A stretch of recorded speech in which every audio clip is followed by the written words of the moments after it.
Hey guys, it's Joe for Pocketnow.com, and this is the second in our HTC Desire HD unboxing and review series. What we got today is a really cool device by HTC, Android powered of course, and in our last video I showed you the unboxing, which is just taking everything out of the box to show you what's in the box so you know what to expect before you go to the store to buy this. Now of course, the most important thing you guys want to see is what does it look like? What is the UI? How does it act? How does it interact? Well, this is the first boot and initial impressions of the device. So let's get right to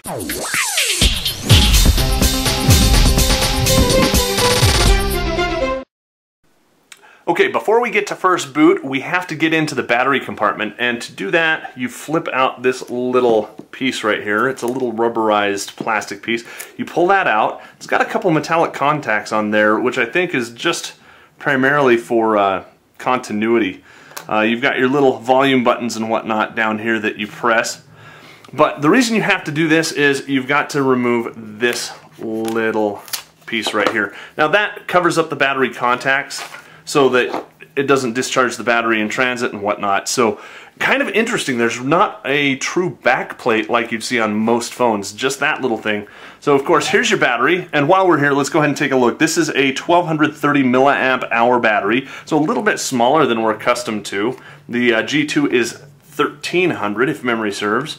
We'll just pop that battery back in there, and we will try and slide that back in place. And of course, this being as close to live TV as we can get, it's nice to see me fumble around with it the first time.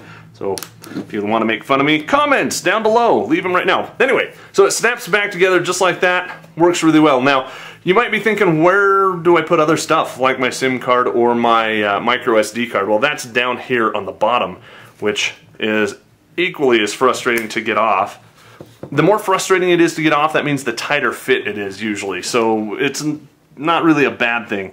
Micro SD is right there, and this comes with a Samsung branded Class 2 8 gig, which I believe is the same one that comes with the G2.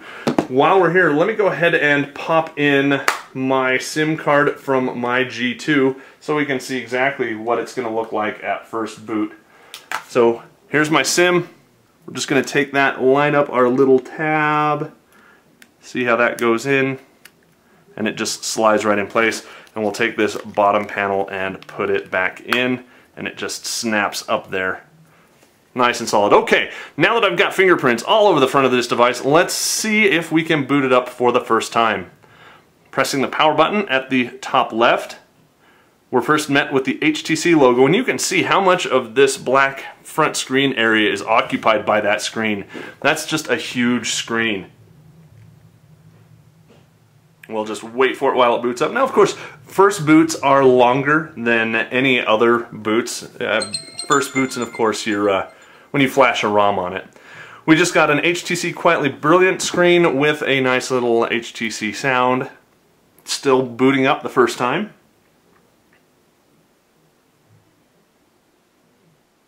And while we're waiting on that, this does come with a 1 gigahertz processor. It has 1.5 gigabytes of internal storage and 768 megabytes of RAM. Size and weight, if you want to know that while we're in here, it is 123 by 68 by just a little bit shy of 12 millimeters and weighs 164 grams. I'll get into more detail about what that is in non-metric units in the review that goes along with this video, so make sure you check in for that. It does have that 4.3-inch touchscreen like we mentioned before. Internal GPS, and a whole bunch of networking.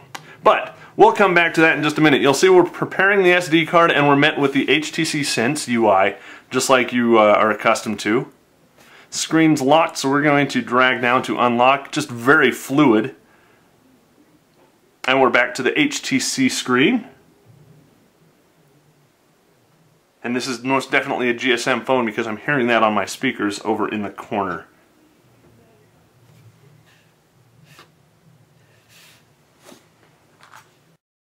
Okay, so I am at the configuration screen, and it asked me to choose my language. Now, it's got English UK, English Ireland. I don't see English US, so I'm going to go ahead and choose UK. We'll say next. Using the on-screen keyboard, we're going to go ahead and skip that. transfer data, we're going to skip that.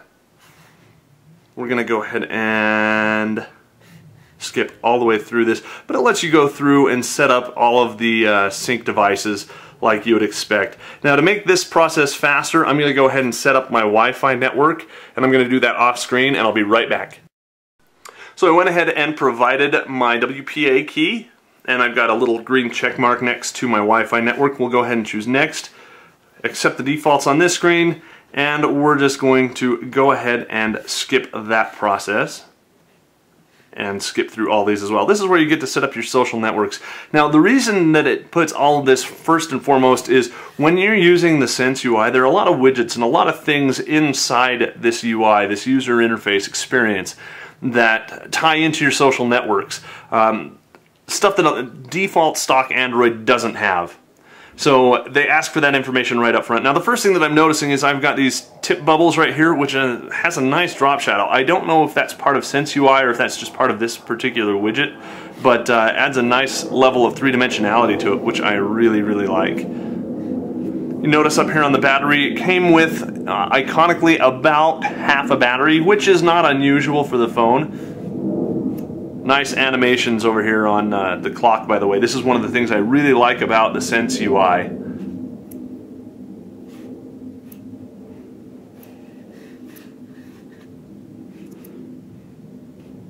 And we've got just all kinds of cool stuff. So this is the Sense UI that we're used to. A little bit updated, a little bit more fluid. There's a lot of stuff that I can show you in here, but just for a first-hand impressions, let's just keep going through the phone.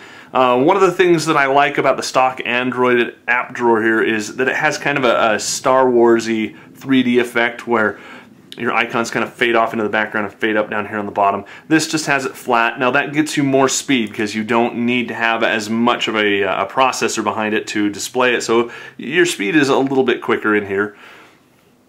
Comes with everything that you'd expect. Adobe Reader, pre-configured, camera, camcorder, we'll look at those later in the video. Even has a flashlight, which some of you call a torch. And I'll just flip that around, and it has both of those LEDs which light up very, very bright. And apparently you can, wow, bump up the intensity. So there is off, there is 1, there's 2, and there's 3, so you can kind of see the intensity there. Really neat to have that. Even has SOS mode, auto flash. Kind of neat. Anyway, so that's a flashlight app. It's HTC branded. Comes with the FM radio that has been coveted by so many people. You do have to have your headset plugged in because that's the antenna. So it's not going to let me go in and do anything, but I can listen to actual real live FM radio over the radio. I mean, it's just amazing. A phone is a radio too. And I say that kind of tongue-in-cheek because it's a phone. I've got internet on it. I can listen to Pandora, I can listen to Slacker, I can listen to stuff that's on here. But anyway, there you go. It comes with a whole bunch of stuff. Teeter, one of my favorite games, Wi-Fi hotspot built in, all kinds of neat stuff. But just to show you the initial impressions, initial setup, and initial boot of the HTC Desire HD, there you go.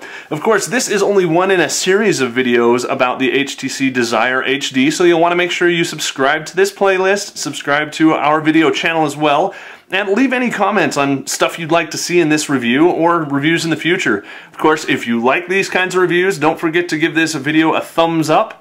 So, for Pocketnow, I'm Joe Levi.